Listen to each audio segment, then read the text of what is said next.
नमस्ते बच्चों, एडोबिला point channel में आपका स्वागत है। आज हम करने जा रहे हैं क्लास 7 के सामाजिक विज्ञान भूगोल की वर्कशीट नंबर 19 और आज की वर्कशीट में हमें वायु को जानना है। तो चलिए देखते हैं कि आज की वर्कशीट में वायु को कैसे जानना है। सबसे पहले आप इन चित्रों को देखिए। यहाँ देखिए एक महिला है और जिनकी छाता उलट गई है। यहाँ इनके बाल उड़ रहे हैं, यहाँ धूल भरी आंधी है, यहाँ कपड़े उड़ रहे हैं और यहाँ पत्ते झड़ रहे हैं। क्या आपने ऐसा कुछ देखा या महसूस किया? यह सब पवन के कारण होता है, हवा के कारण होता है। हवा जब तेज चलती है तो छाते उलट जाते हैं, बाल उड़ जाते हैं, धूल भरी आंधी आती है और जो कपड़े टंगे होते हैं वो उड़ने लगते हैं और फिर पेड़ों से पत्ते गिरने लगते हैं। ये सब हवा के कारण ही होता है और हवा से ही ये सारी घटनाएं घटती हैं। अब हम देखते हैं कि पवन है क्या। पवन के कारण होता है तो पवन क्या है, ये पवन क्यों आती है, हवाएं इतनी तेज कभी कभी कैसे हो जाती हैं। तो ये है पवन। उच्च दाब क्षेत्र से निम्न दाब क्षेत्र की ओर वायु की गति को पवन कहते हैं। उच्च दाब क्षेत्र का मतलब ये हुआ कि जहाँ पृथ्वी पर वायु का दबाव अधिक होगा और यहाँ अगर पृथ्वी पर वायु का दबाव कम है तो यहाँ से हवाएं इस जगह को भरने के लिए उड़ेंगी और ये तेजी से आएंगी, ठीक ना। तो इससे हवाएं बहती हैं। जब यहाँ से यहाँ आएंगी तो पवन चलेगी। तो यही कह रहा है कि उच्च दाब क्षेत्र से निम्न दाब क्षेत्र की ओर वायु की गति को पवन कहते हैं। पवन मंद गति व तेज गति से चलती है। यहाँ के निम्न वायु दाब क्षेत्र पर निर्भर करता है कि पवन कितनी गति से चलेगी। अत्यधिक तेज पवनें हल्की चीज़ों को उड़ा ले जाती हैं। अगर पवन तेज हो तो अपने रास्ते में आने वाली हल्की चीज़ों को उड़ाकर ले जाती हैं। तूफान के रूप में मजबूत पेड़ों को भी उखाड़ फेंकती हैं और अगर तूफान के रूप में काफ़ी तेज हो तो मजबूत पेड़ों को भी उखाड़ कर फेंक देती हैं। उसी प्रकार पवनों के प्रकार को देखेंगे। पवनें 3 प्रकार की होती हैं: अस्थायी पवनें, स्थानीय पवनें और मौसमी या सामयिक पवनें। अस्थायी पवनें ये वर्ष भर लगातार निश्चित दिशा में चलती रहती हैं। जो अस्थायी पवन होती हैं, अगर ये पश्चिम से पूरब की ओर चल रही है तो पश्चिम से पूरब की ओर सालों भर चलती हैं। अगर ये पूरब से पश्चिम की ओर चल रही हैं तो ये पूरब से पश्चिम की ओर सालों भर चलेंगी। इस तरह के पवनों के उदाहरण हैं व्यापारिक पवनें, पछुआ पवनें और ध्रुवीय पवनें। मतलब जो व्यापारिक पवनें हैं और पछुआ पवनें हैं और ध्रुवीय पवनें हैं ये अस्थायी पवन है और ये सालों भर चलती हैं। दूसरा प्रकार है स्थानीय पवनें। ये पवनें किसी छोटे क्षेत्र में वर्ष या दिन के किसी विशेष समय में चलती हैं। उदाहरण के लिए स्थल एवं समुद्री समीर, स्थल समीर या समुद्री समीर, समीर हवा को कहते हैं। उत्तर भारत में गर्मी के मौसम में चलने वाली गर्म व सूखी पवन लू स्थानीय पवन होती है। हमारे यहाँ जो उत्तर भारत में जो लू बहती है यह स्थानीय पवन है और यह कुछ समय के लिए चलती है। तीसरा पॉइंट है मौसमी या सामयिक पवनें। ये पवनें विभिन्न ऋतुओं में अपनी दिशा बदलती रहती हैं। उदाहरण के लिए भारत में मानसूनी पवन, ये बरसात के समय आती है, गर्मी में जून जुलाई में आती है और अक्टूबर नवंबर तक वापस हो जाती है। तो ये पवनें मौसमी या सामयिक पवनें हैं। यहाँ एक यंत्र दिखाया गया है और यह यंत्र वात दिग्दर्शी है।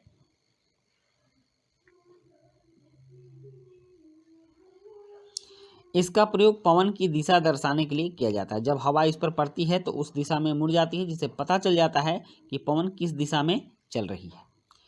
अब देखते हैं प्रमुख वायुदाब पेटियां एवं पवनें। तो यहाँ उसको देखने से पहले आप इस पृथ्वी के मैप को ध्यान से देखिए। ये पृथ्वी का ग्लोब टाइप का चित्र है।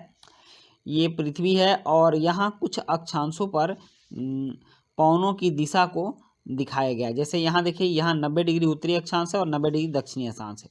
यहाँ से जो ध्रुवीय इधर पवनें इधर की ओर चलती हैं इनको ध्रुवीय पूर्वी पवन कहते हैं, क्योंकि यह देखिए पूरब से पश्चिम की ओर बह रही, तो ये ध्रुवीय पूर्वी पवन हो गई। ये अधोध्रुवीय निम्न दाब है। मतलब यहाँ से जब हवाएं ऐसे आती हैं और सनातन पछुआ पवनें जब यहाँ से ऐसे जाती हैं तो ये दोनों हवाएं लड़कर ऊपर उठ जाती हैं, इसलिए यहाँ निम्न दाब क्षेत्र बनता है। उसके बाद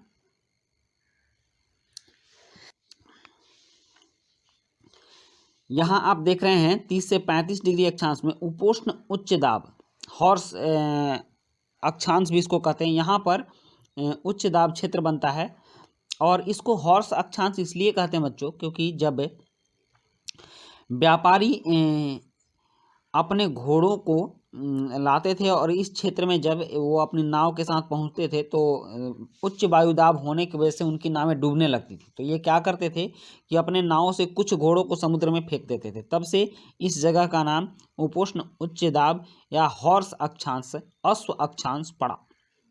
यहाँ से कुछ पौने उत्तर पूर्वी व्यापारिक पौने हैं ध्रुवों की भूमध्य रेखा की ओर बहती हैं, और ये भी व्यापारिक पौने हैं, ये सनातनी पौने हैं, ये अस्थायी पौने हैं। और ये जो आप ब्लू वाला क्षेत्र देख रहे हो, ये भूमध्य रेखीय निम्न वायुदाब क्षेत्र है, इसको डोल्ड्रम भी बोलते हैं। यह भूमध्य रेखा से 5 डिग्री उत्तर और 5 डिग्री दक्षिण की ओर फैला है।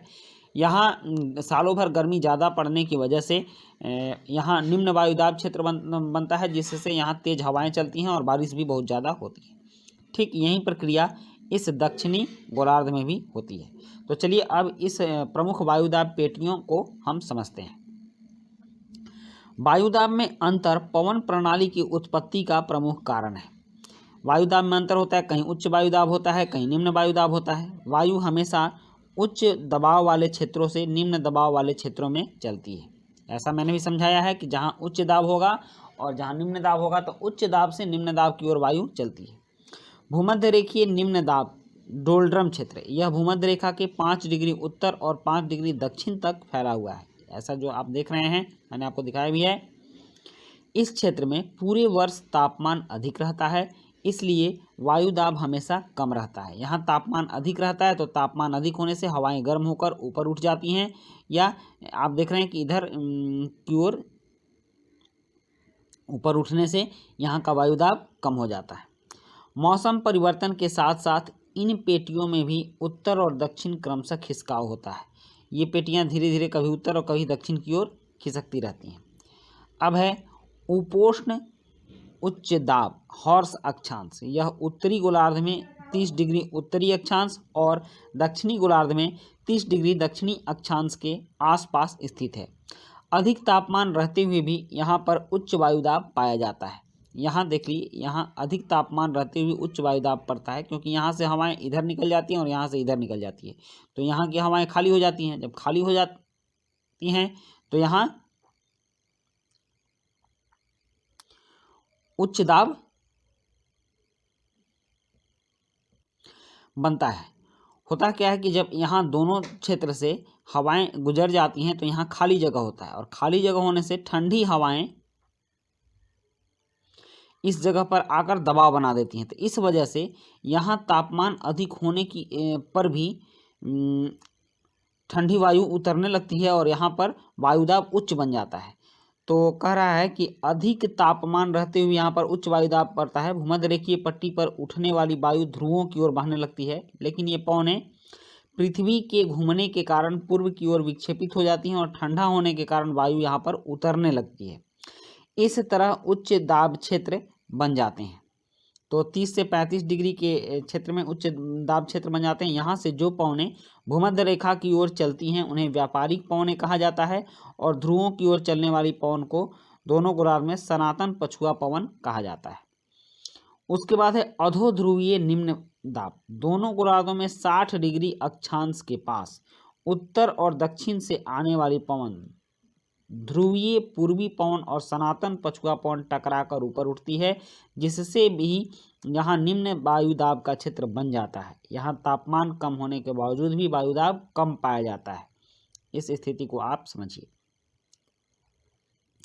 यहाँ से जब सनातन पछुआ पवनें इधर जाती हैं और ध्रुवीय पवनें इधर आती हैं तो ये दोनों पवनें टकराकर ऊपर की ओर उड़ जाती हैं। तो यहाँ ठंडा होने के बावजूद भी जब यहाँ की हवा ऊपर उठ जाती है तो यहाँ निम्न वायुदाब क्षेत्र बन जाता है। तो यही कह रहा है अधोध्रुवीय निम्न वायुदाब क्षेत्र, जो 60 डिग्री उत्तरी अक्षांश और 60 डिग्री दक्षिणी अक्षांश में बनता है। उसके बाद है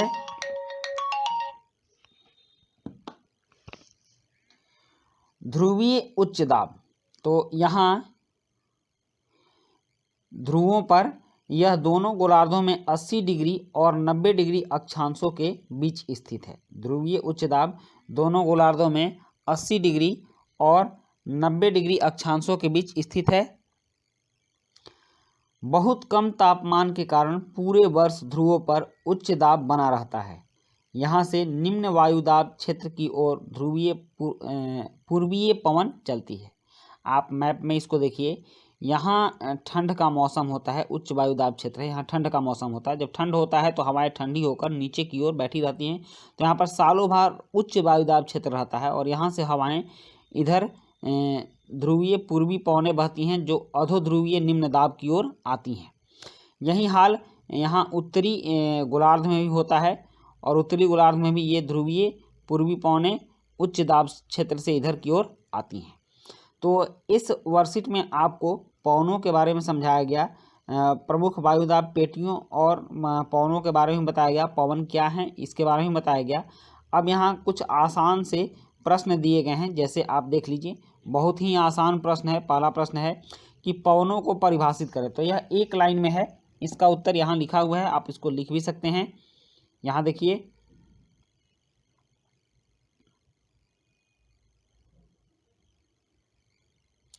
प्रश्न 1 का उत्तर होगा उच्च दाब क्षेत्र से निम्न दाब क्षेत्र की ओर वायु की गति को पवन कहते हैं।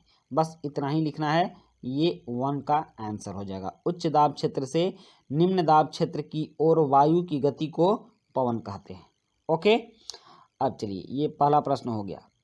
अब दूसरा प्रश्न है कि मिलान करें, पवनों के प्रकार को मिलान करें। तो इसका मिलान कर लेते हैं। स्थानीय पवन, तो स्थानीय पवन क्या है? स्थानीय पवन है लू, ये भारत की स्थानीय पवन है।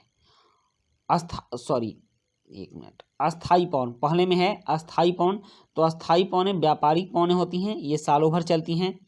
और दूसरे में है स्थानीय पवन, तो स्थानीय पवन है लू, जो उत्तरी भारत में गर्मी के दिनों में चलती है। और मौसमी पवन है मानसूनी पवन, यह मानसूनी पवन भारत में बरसात के मौसम में आती हैं। तो इस तरह से हमारे दोनों प्रश्न भी क्लियर हो गए। अब है गतिविधि, और गतिविधि ये है, अपनी पुस्तक से 1999 में उड़ीसा में आए चक्रवात के प्रभाव का अध्ययन कीजिए और इस तरह की अन्य खबरों के बारे में पता कीजिए। तो बच्चों, उसके बाद आपके लिए कोविड के संदर्भ में उचित व्यवहार संबंधी संदेश है कि कोविड-19 के विरुद्ध जंग में सुरक्षित रहने के लिए मास्क पहनें और स्वयं को बचाएं। तो इस तरह से आज की वर्कशीट में हमने बहुत कुछ सीखा और आपकी वर्कशीट कंप्लीट होती है। ये है एसएसटी की वर्कशीट नंबर 19। मिलते हैं हम लोग नेक्स्ट वर्कशीट में। Thank you.